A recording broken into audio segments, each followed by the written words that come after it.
ఈరోజు మనం 6వ తరగతి తెలంగాణ పాఠ్యపుస్తకాల ఆధారంగా స్థానిక స్వపరిపాలన 6th క్లాస్ ఆధారంగా స్థానిక స్వపరిపాలన అనే పాఠ్యాంశాన్ని చూడండి ఒకసారి.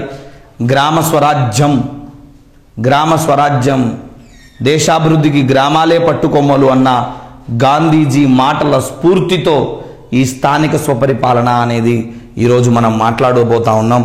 ఈ లెసన్లో అంటే ఈ స్థానిక స్వపరిపాలన లోకల్ గవర్నమెంట్ అంటాం. మళ్ళీ ఇందులో కూడా రెండు రకాల లోకల్ గవర్నమెంట్ ఉంటాయి. ఒకటి గ్రామ పంచాయతీలు, రెండోది పట్టణ ప్రాంతంలో స్థానిక పరిపాలన. పట్టణ ప్రాంతంలో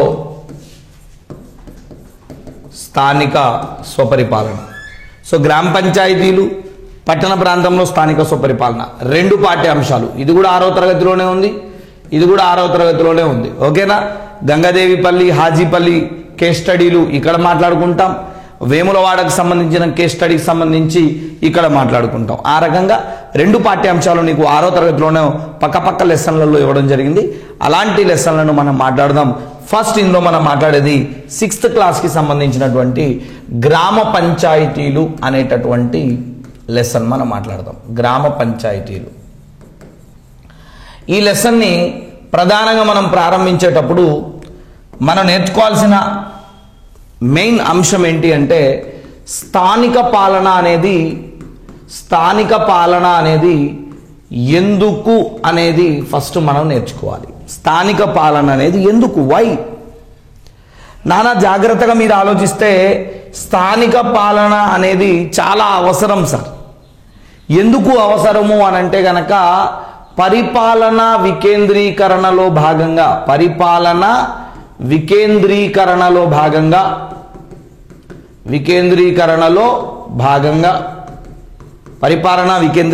భాగంగా ఎక్కడి పనులు అక్కడే, ఎక్కడి సమస్యలు అక్కడే పరిష్కారం అవ్వడం కోసం స్థానిక పాలన అనేది ఉంటుంది. సో పరిపాలన వికేంద్రీకరణలో భాగంగా పాలనని సమర్థవంతంగా ముందుకు తీసుకుపోవడానికి నీకు ఎక్కడి సమస్యలే అక్కడ పరిష్కరించడానికి స్థానిక ప్రభుత్వం కావాలి. ఉదాహరణకి ఎక్కడో మారుమూల రామాపురం అనేటటువంటి గ్రామంలో డ్రైనేజీ క్లీన్ చేయలేదనే సమస్యని హైదరాబాదులో రేవంత్ రెడ్డి దగ్గరికి వెళ్ళి చెప్తావా నువ్వు? అయ్యా మా రామాపురంలో డ్రైనేజీ క్లీన్ చేయట్లేదు, కొంచెం క్లీన్ చేయించండి సార్ అని? లేదు కదా.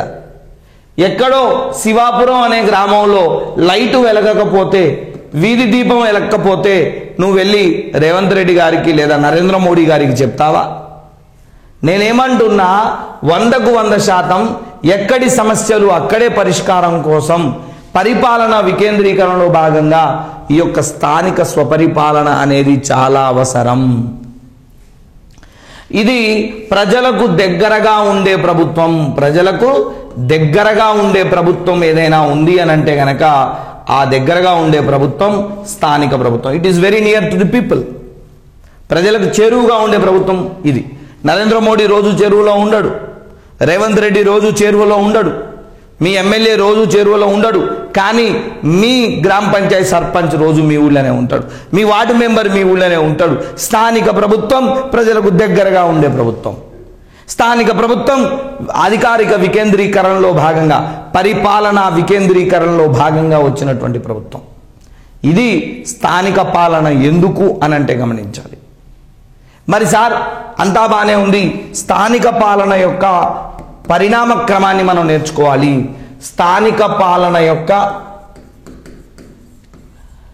పరిణామ క్రమము అనేది మనం ఒక్కసారి నేర్చుకుంటే, ఈ స్థానిక పాలన యొక్క పరిణామ క్రమాన్ని మనము 3 దశలలో నేర్చుకోవచ్చు సార్.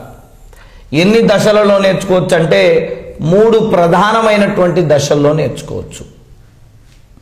లోకల్ గవర్నమెంట్ యొక్క డెవలప్మెంట్ని 3 ప్రధానమైనటువంటి దశల్లో మనం నేర్చుకోవచ్చు. ఒకటి ప్రాచీన కాలములో స్థానిక పాలన. ప్రాచీన కాలములో లోకల్ గవర్నమెంట్ అంటా ఇక నేను, ఓకేనా? స్థానిక పాలన, స్థానిక ప్రభుత్వము, ఓకేనా? స్థానిక ప్రభుత్వాన్ని ముద్దుగా ఇంగ్లీష్లో లోకల్ గవర్నమెంట్, ఎల్జీ అని వాడతాం ఇక, ఓకేనా? ప్రతిసారి LG is equal to local government అని తీసుకోవాలి, ఓకేనా? రైట్. ప్రాచీన కాలంలో ఎల్జీ. నెక్స్ట్ బ్రిటిష్ పాలనలో, బ్రిటిష్ వారి కాలములో ఎల్జీ, బ్రిటిష్ వారి పాలనా కాలములో ఎల్జీ. అలాగే మూడోది స్వతంత్ర భారత్లో ఎల్జీ, స్వతంత్ర భారత్లో ఎల్జీ. ఈ మూడు కోణాలలో మనము ఈ పాఠ్యాంశాన్ని అధ్యయనం అనేది చేయాలి. చూడు, ప్రాచీన కాలము నుండి లోకల్ గవర్నమెంట్ ఉందబ్బా. నరేంద్ర మోడీ తీసుకొచ్చింది కాదు స్థానిక ప్రభుత్వం, కేసీఆర్ తీసుకొచ్చింది కాదు, రేవంత్ రెడ్డి తీసుకొచ్చింది కాదు, జవహర్లాల్ నెహ్రూ తీసుకొచ్చింది అంతకన్నా కాదు. స్థానిక ప్రభుత్వం అనేది చాలా ప్రాచీన కాలం నుంచి ఉంది. నువ్వు ఎలా చెప్పగలుగుతావు సార్ అంటే, ఈ యొక్క ప్రాచీన కాలములో ఉండేటటువంటి రాజవంశాలలో చోళులు అనేటటువంటి రాజవంశాన్ని మనం పరిశీలిస్తే, వెరీ వెరీ ఇంపార్టెంట్ నాన్న, చోళులు అనేటటువంటి రాజవంశాన్ని పరిపాలన చూస్తే వీరు గ్రామీణ పాలన మీద అత్యంత ఎక్కువగా దృష్టి పెట్టడం జరిగింది. చోళులు గ్రామీణ పాలన మీద ఎక్కువగా దృష్టి పెట్టడం జరిగింది చోళులు.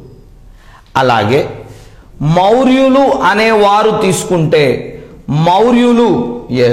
మౌర్యులు అనేవారు తీసుకుంటే వీరు ఎక్కువగా పట్టణ పాలన మీద, అర్బన్ పట్టణ పాలన మీద దృష్టి పెట్టింది ఎవరు అంటే మౌర్యులు.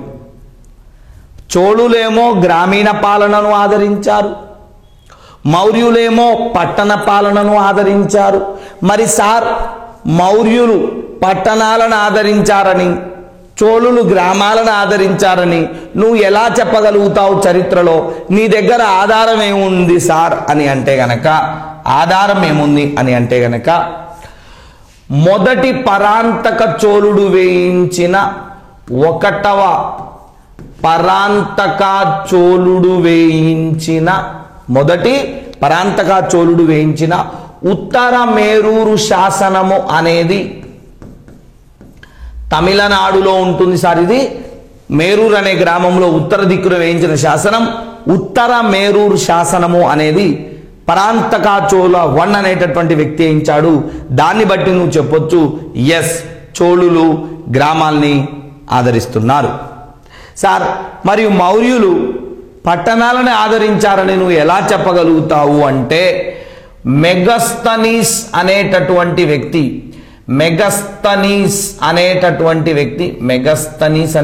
వ్యక్తి రచించిన ఇండికా అనేటటువంటి గ్రంథము.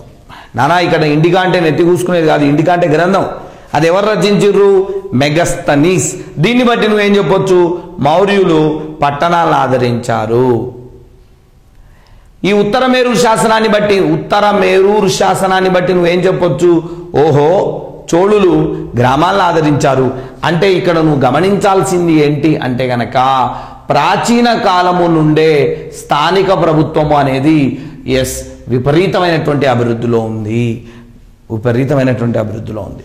ఓకే సార్, బాగానే ఉంది. ఆ తర్వాత భారతదేశానికి బ్రిటిష్ వారు వచ్చారు. ఎవరు వచ్చారు సార్? బ్రిటిష్ వారు.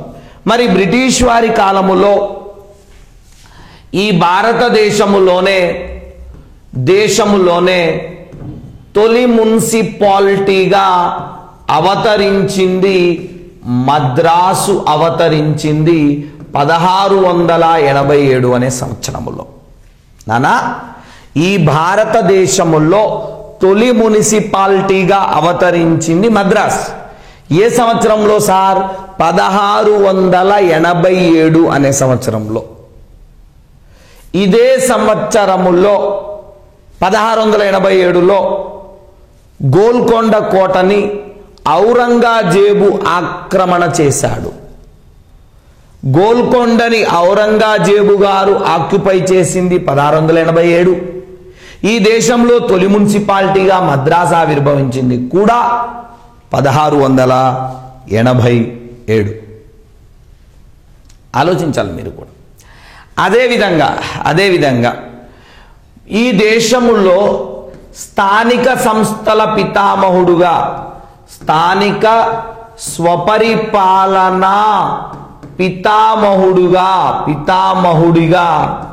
స్థానిక సంస్థల పితామహుడిగా మనం ఎవరిని పిలవాలి అంటే గనక లార్డ్ రిప్పన్ గారిని పిలవాలి సార్.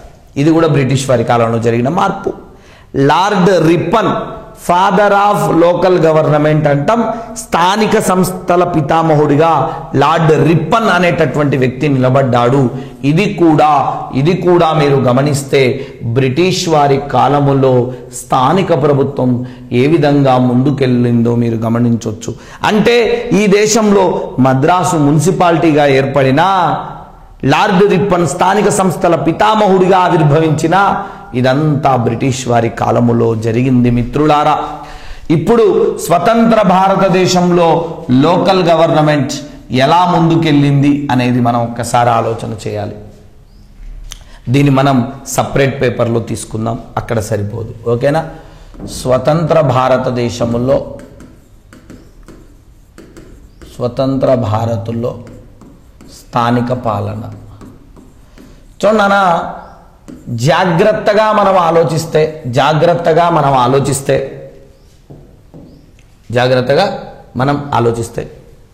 మనకు స్వాతంత్రం వచ్చిన తర్వాత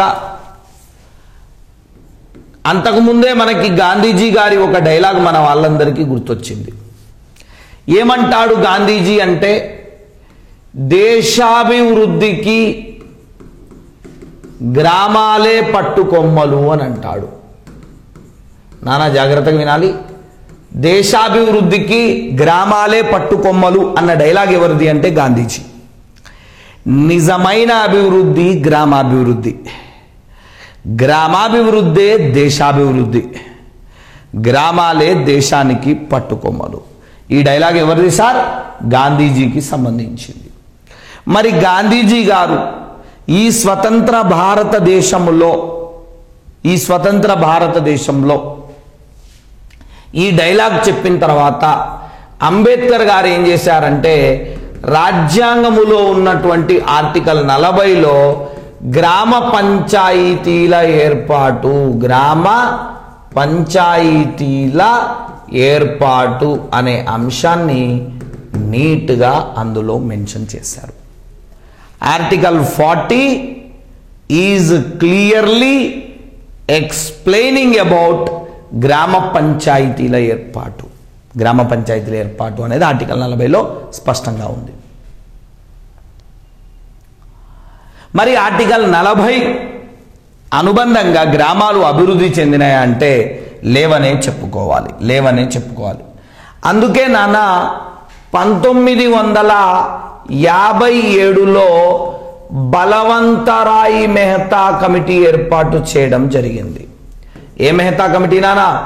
ఎస్, బలవంతరాయ్ మెహతా కమిటీని ఏర్పాటు చేయడం జరిగింది 1957లో. మరి ఈ బలవంతరాయ్ మెహతా కమిటీ ఏం చెప్పింది అని అంటే గనక, ఈ దేశములో స్థానిక ప్రభుత్వాన్ని అభివృద్ధి చేయాలి అంటే 3 అంచెల వ్యవస్థను తీసుకురావాలి. నానా వెరీ వెరీ ఇంపార్టెంట్. 3 అంచెల వ్యవస్థను తీసుకురావాలి అని చెప్పింది సార్. 3 అంచెల వ్యవస్థను తీసుకురావాలి అని చెప్పింది. 3 టైర్ సిస్టమ్. మరి ఏంటా 3 అంచెలు అంటే? 3 అంచెలు అంటే పైన జిల్లా అనేది ఉండాలి, కింద గ్రామ పంచాయతీ అనేది ఉండాలి, ఈ మధ్యలో పంచాయతీ సమితి అనేది ఉండాలి. చూడండి ఒకసారి. జిల్లా అనేది ఉండాలి, అదేవిధంగా గ్రామ పంచాయతీ అనేది ఉండాలి, అదేవిధంగా పంచాయతీ సమితి అనేది ఉండాలి. ఇది 3 అంచెల వ్యవస్థ. మరి ఈ 3 అంచెల వ్యవస్థను అమలు చేసుకున్న మొదటి రాష్ట్రం ఏది అంటే గనక రాజస్థాన్ అని చెప్పవచ్చు. Rajasthan 1959 October 2. Very very very very important. 3 అంచెల పంచాయతీరాజ్ వ్యవస్థను అమలు పరుచుకున్న తొలి రాష్ట్రం రాజస్థాన్ 1959 అక్టోబర్ 2న. మరి రెండవ స్టేట్ ఏంటి సార్ అని అంటే ఆంధ్రప్రదేశ్. ఏ ప్రదేశ్ అండి? ఆంధ్రప్రదేశ్. 1959 నవంబర్ 1వ తారీఖున అది అమల్లోకి వచ్చింది. సో మూడంచెల పంచాయతీరాజ్ వ్యవస్థను సిఫారసు చేసింది బల్వంతరాయ్ మెహతా. బల్వంతరాయ్ మెహతా కమిటీ రిపోర్ట్స్ ప్రకారం మూడంచెల పంచాయతీని అమలు పరుచుకున్నది మొట్టమొదటిది రాజస్థాన్. రెండవ రాష్ట్రం ఆంధ్రప్రదేశ్. మొదటిది రాజస్థాన్ ఎప్పుడు అంటే 1959 అక్టోబర్ 2. మరి ఆంధ్రప్రదేశ్ ఎప్పుడు అంటే 1959 నవంబర్ 1 అని చెప్పవచ్చు. ఓకే సార్, అంతా బాగానే ఉంది. అయినా డెవలప్ అయిందా అంటే పెద్దగా లేదనే చెప్పాలి. ఆ తర్వాత 1977లో మరొక కమిటీ ఏర్పడింది సార్, అశోక్ మెహతా కమిటీ. మరి ఈ అశోక్ మెహతా కమిటీ ఏం చెప్పింది సార్ అంటే గనక ఈ దేశంలో రెండంచెల పంచాయతీరాజ్ వ్యవస్థలు తీసుకొస్తే, రెండంచెల పంచాయతీరాజ్ వ్యవస్థ తీసుకువస్తేనే నిజమైన అభివృద్ధి సాధించగలము అని చెప్పింది. రెండంచెల పంచాయతీరాజ్ వ్యవస్థని సిఫారసు చేసింది. మరి ఈ రెండంచెల పంచాయతీరాజ్ వ్యవస్థని అమలు పరుచుకున్న రాష్ట్రం కర్ణాటక అనేటటువంటి రాష్ట్రం రెండంచెల పంచాయతీరాజ్ వ్యవస్థని అమలు పరుచుకుంది. మరి మన ఆంధ్రప్రదేశ్లో, మన ఏపీలో 1986 జనవరి 13వ తారీఖున విశ్వవిఖ్యాత నట సార్వభౌమ పద్మశ్రీ డాక్టర్ నందమూరి తారక రామారావు గారు ఏం చేశారంటే నూతన మూడంచెల పంచాయతీరాజ్ వ్యవస్థను తీసుకొచ్చారు. నూతన మూడంచెల వ్యవస్థ ఏంటి సార్ ఇందులో అంటే గనక గ్రామ పంచాయతీ అనేది క్షేత్రస్థాయిలో ఉంటుంది. అంటే కింది స్థాయిలో గ్రామ పంచాయతీ ఉంటుంది. దానికి పైన మండలం అనేది ఉంటుంది. ఆ మండలానికి పైన జిల్లా అనేది ఉంటుంది. చూడండి, ఇప్పుడు ఇది సేమ్, ఇప్పుడు మన దగ్గర కూడా ఇదే కదా ఉంది. గ్రామ పంచాయతీలు ఉంటాయి, గ్రామ పంచాయతీకి పైన మండలం ఉంటుంది, మండలానికి పైన జిల్లా ఉంటుంది. ఈ మూడంచెల పంచాయతీరాజ్ వ్యవస్థని ఆంధ్రప్రదేశ్లో తీసుకొచ్చినటువంటి వ్యక్తి ఎవరు అంటే ఎన్టీఆర్. ప్రెసెంట్ టిఎస్లో కూడా ఇదే విధానం అమల్లో ఉంది.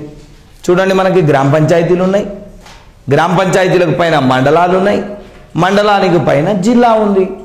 సేమ్ ఇది నానా అశోక్ మెహతా, బల్వంతరాయ్ మెహతా నుండి స్ఫూర్తి పొందిన మన ఆంధ్రప్రదేశ్ యొక్క నూతన పంచాయతీరాజ్ సిస్టమ్. చూడండి ఎక్కడి నుంచి ఎక్కడి వరకు వెళ్ళింది ఈ ప్రయాణం. చూడండి, దేశాభివృద్ధికి గ్రామాలే పట్టుకొమ్మలు అన్న గాంధీజీ డైలాగు, గ్రామ పంచాయతీని ఏర్పాటు చేయండి అని చెప్పిన ఆర్టికల్ 40, బల్వంతరాయ్ మెహతా మూడంచెలు, అశోక్ మెహతా రెండంచెలు, ఎన్టీఆర్ తీసుకొచ్చిన నూతన మూడంచెలు. ఇది నాన్న ఓవరాల్గా ఇక్కడ తీసుకుంటే. ఆ తర్వాత ఎల్ఎం సింఘ్వి అనేటటువంటి కమిటీ, నాన్న గుర్తుపెట్టుకో, ఎల్ఎం సింఘ్వి అనే కమిటీ ఏం చేసింది అంటే very very very very important.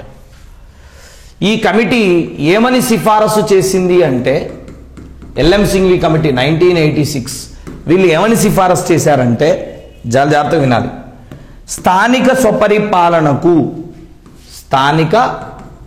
స్వపరిపాలనకు రాజ్యాంగ హోదా ఇవ్వాలి అని వీళ్ళు స్పష్టంగా చెప్పడం జరిగింది. ఈ స్థానిక స్వపరిపాలనకు రాజ్యాంగ హోదా ఇవ్వాలి అని చెప్పడం వల్ల పివి నరసింహారావు అనే ప్రధానమంత్రి 2 రాజ్యాంగ సవరణలు చేయడం జరిగింది. 73వ సవరణ, 74వ సవరణ. పివి నరసింహారావు గారు 1992లో 2 రాజ్యాంగ సవరణలు చేసిరు, 73, 74. 10th క్లాస్లో మనం చెప్పాను చూడండి. 10th క్లాసులో రాజకీయ ధోరణులు ఆవిర్భావం అనే లెసన్లో చెప్పాం. 73వ సవరణ ఏమో గ్రామ పంచాయతీల కోసం, 74 ఏమో పట్టణ పాలన కోసం. ఈ రెండు రాజ్యాంగ సవరణల ద్వారా స్థానిక స్వపరిపాలనకు రాజ్యాంగ హోదా ఇచ్చిన ప్రధానమంత్రి ఎవరంటే పివి నరసింహారావు. రాజ్యాంగ హోదా ఇవ్వాలి అని చెప్పినటువంటి కమిటీ ఏంటంటే ఎల్ఎం సింఘ్వి కమిటీ. సార్, ఇంతకీ రాజ్యాంగ హోదా కల్పించడం అంటే ఏంటంటే ఆర్టికల్స్ని క్రియేట్ చేయడం, రాజ్యాంగంలో ప్రత్యేకమైన స్థానాన్ని క్రియేట్ చేయడం. సో గ్రామ పంచాయతీల కోసం మనం తీసుకుంటే భారత రాజ్యాంగంలో 243 అనే ఆర్టికల్ నుండి 243, 243A, 243B, 243C, 243D అట్లా 243O అనే ఆర్టికల్ వరకు సృష్టించాం. మరి పట్టణ పాలన కోసం 243P నుంచి P 243P, 243Q, 243R, S, T, U, V, W, X, Y, Z, 243Z, 243ZA, 243ZB అలా 243ZZ అనేటటువంటి ఆర్టికల్ వరకు పట్టణ పాలన కోసం 243 నుండి 243O వరకు గ్రామ పంచాయతీల కోసం కేటాయించడం జరిగింది. దీనినే రాజ్యాంగ హోదా అంటారు. రాజ్యాంగ హోదా కల్పించిన ప్రధానమంత్రి పివి నరసింహారావు 1992. మరి 73వ సవరణ అమల్లోకి వచ్చినటువంటి డేట్ నాన్న ఏప్రిల్ 24, 1993. ఏప్రిల్ 24, 1993. అందుకే గుర్తుపెట్టుకో జాతీయ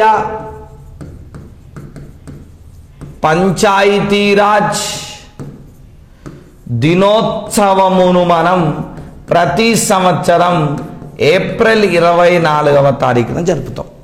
ఎందుకు అంటే ఈ గ్రామ పంచాయతీరాజ్ సంబంధించిన ఈ 73వ రాజ్యాంగ సవరణ అమల్లోకి వచ్చింది ఏప్రిల్ 24. నేను ఇది చెప్తలేను, ఇక పట్టణ పాలన నుంచి ఎప్పటి నుంచి అమల్లోకి వచ్చి చెప్తలేను, ఎందుకంటే మీకు ఇంటర్మీడియట్ సెకండ్ ఇయర్ ఫోల్డర్లో స్థానిక ప్రభుత్వం దగ్గర ఆ డేటా ఉంటుంది, చూసుకోవాలి. జాతీయ Panchayati Raj day, national Panchayati Raj day 24 April.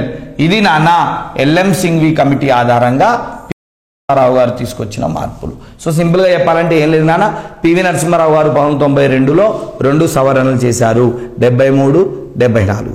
73 గ్రామాల కోసం, 74 పట్టణాల కోసం.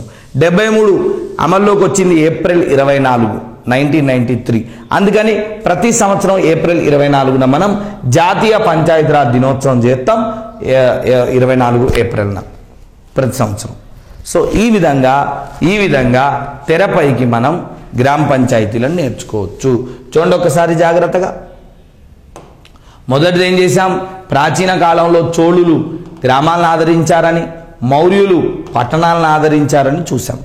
అదేవిధంగా బ్రిటిష్ వారి కాలంలో లార్డ్ రిప్పన్ని స్థానిక సంస్థల పితామహుడు అంటారని, అలాగే ఈ దేశంలో తొలి మున్సిపాలిటీ మద్రాస్ 1687లో అని చెప్పాం. ఓకేనా. స్వతంత్ర భారతదేశంలో స్థానిక ప్రభుత్వం గురించి చెప్తూ బలవంతరాయ్ మెహతా కమిటీ 3 అంచెలు దాన్ని అమలు చేసుకుంది రాజస్థాన్. అశోక్ మెహతా కమిటీ 2 అంచెలు అమలు చేసుకుంది కర్ణాటక. ఎన్టీఆర్ తీసుకొచ్చింది నూతన 3 అంచెలు జిల్లా మండలం గ్రామ పంచాయతీ అని కూడా చెప్పాం. ఏదైతే ఎన్టీఆర్ 3 అంచెలు తీసుకొచ్చిరో తెలంగాణలో కూడా ప్రస్తుతం అదే ఉంది అని కూడా మనం చెప్పాలి, అవునా కదా. అదేవిధంగా ఎల్ఎం సింఘ్వి అనే కమిటీ ఇచ్చిన నివేదికల ఆధారంగా 1986లో ఎల్ఎం సింఘ్వి కమిటీ ఇచ్చిన నివేదికల ఆధారంగా పివి నరసింహారావు గారు 1992లో 2 రాజ్యాంగ సవరణలు చేసిండు, ఓ 73, ఓ 74. 73 ఏమో గ్రామాల కోసం, 74 ఏమో పట్టణాల కోసం. 73 అమల్లోకి వచ్చింది ఏప్రిల్ 24వ తారీఖున, కాబట్టి 1993లో ఏప్రిల్ 24వ తారీఖున మనం జాతీయ పంచాయతీరాజ్ దినోత్సవం చేస్తాం అని నువ్వు గుర్తుపెట్టుకోవాలి.